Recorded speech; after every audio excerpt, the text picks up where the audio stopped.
Okay.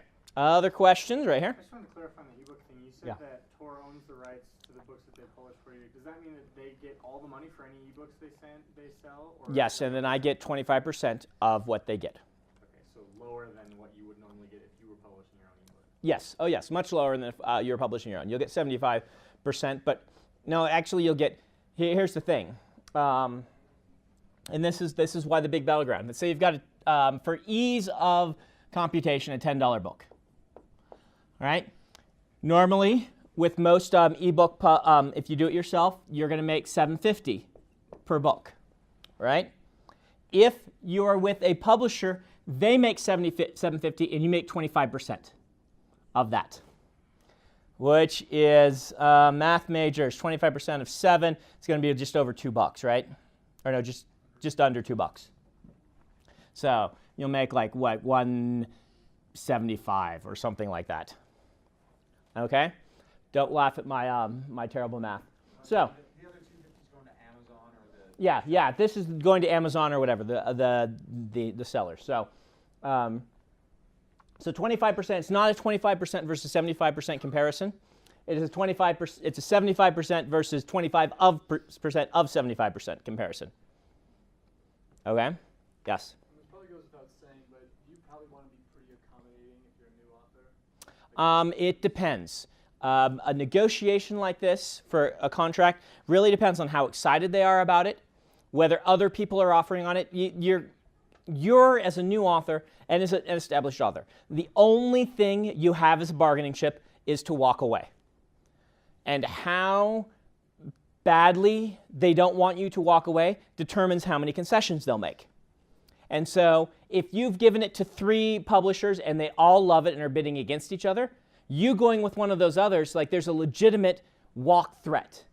If you've given it to a bunch of publishers and you've spent 10 years trying to get published and one has finally said yes, your legitimacy of walking goes way down and your opportunity cost of walking goes way down. And so at that point, whether you walk or not will really be dependent on how bad the contract is. Now, if you've been self-publishing and you are making a certain amount of money every month self-publishing, let's look at this thing again. Let's say that you're selling 100 books a month at $7.50. Okay, 100 books a month. I know some people who do 100 books a month. That it's not that hard of a level to get to. It's not a blockbuster amount by any means, but 100 books times $7.50 means you're making what, $750 a month.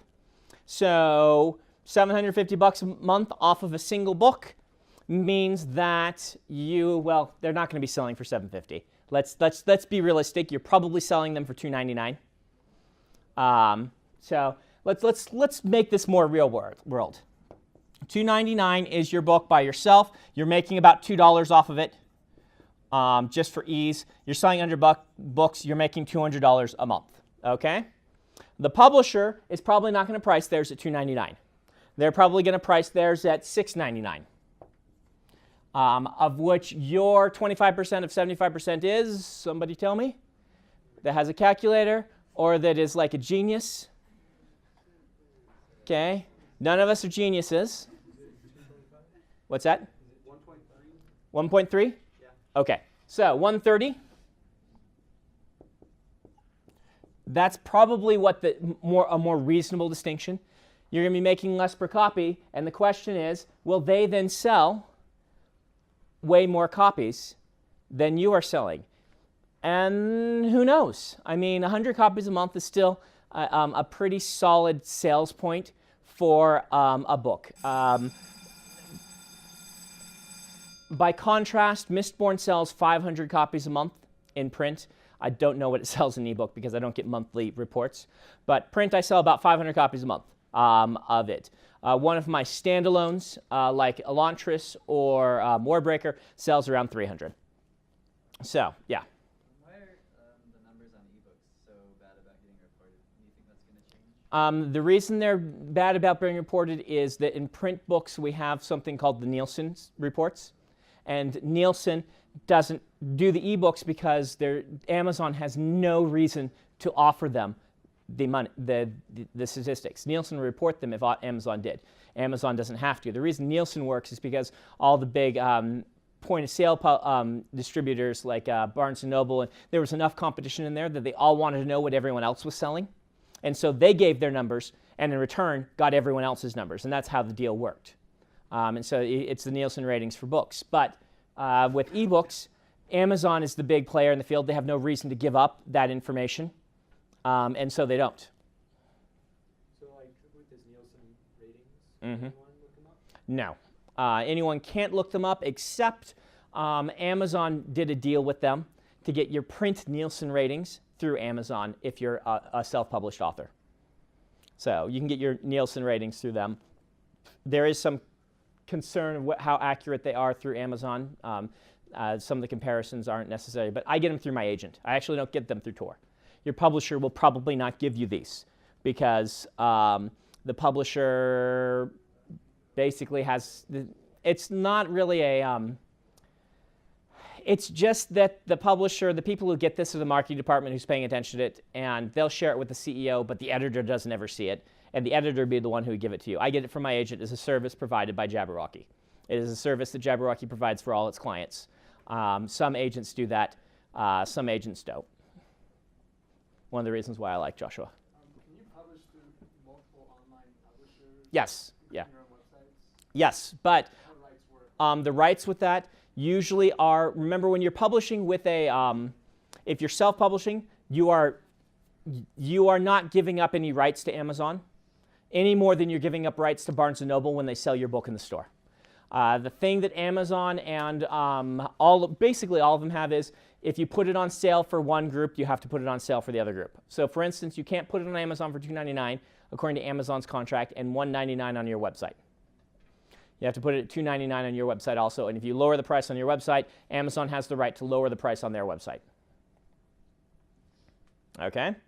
So that's the big question is, will you reach more people at $2.99 on your own, or will you reach more people at $6.99 through the publisher? Who knows? So, all right. So there's your rights. All right? Everyone pretty, yeah, go ahead. I had a question about in the negotiations, Yes. if they lower your advance, doesn't it really not make a difference if you, I mean, if it's... Yes. Okay, let's talk about advances. Good question.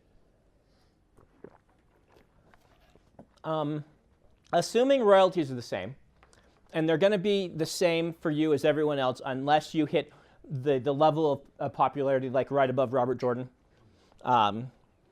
And I'm not actually sure. I haven't seen his contracts. He might have gotten the slightly better contracts.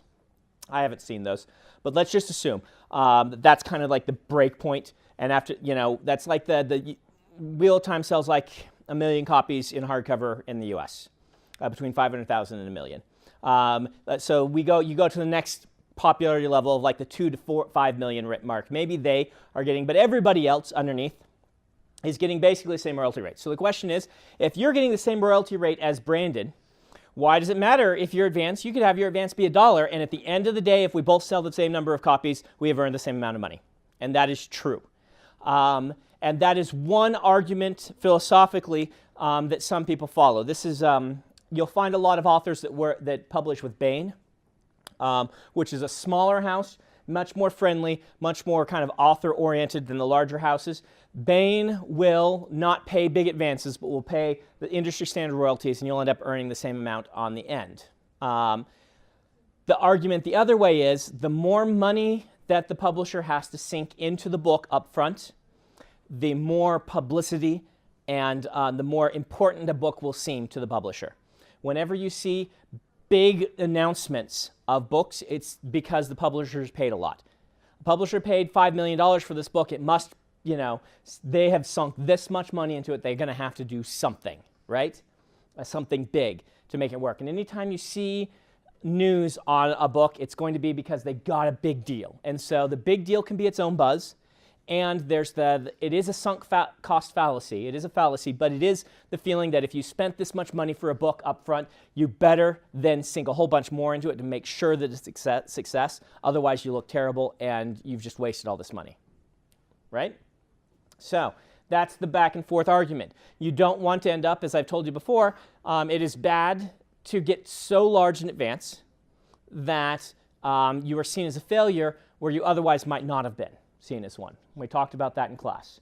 But you do want to get a larger advance to basically cement your place in the publisher, in their eyes. Everyone in the company will raise eyebrows if you get 6 figures for your advance as a new author, and they'll say, I have to find out what this book is so I can know about it, because it's obviously going to be one of our lead titles coming up. It has its own momentum.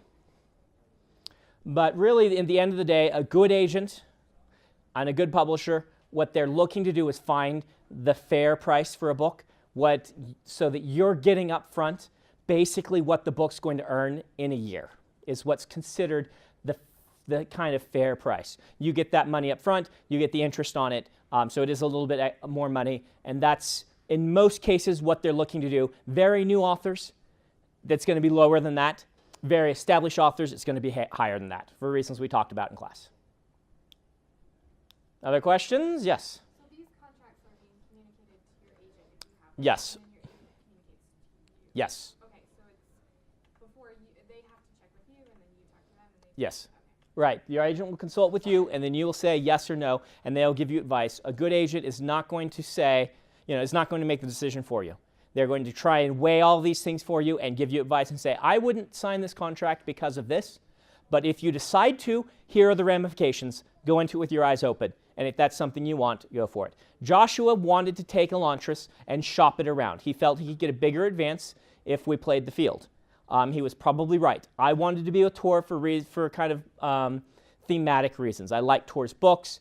It's where Robert Jordan was, and I was a big fan of Robert Jordan. I liked their covers, and I liked their hardcover philosophy, and I said I will take less to be with Tor.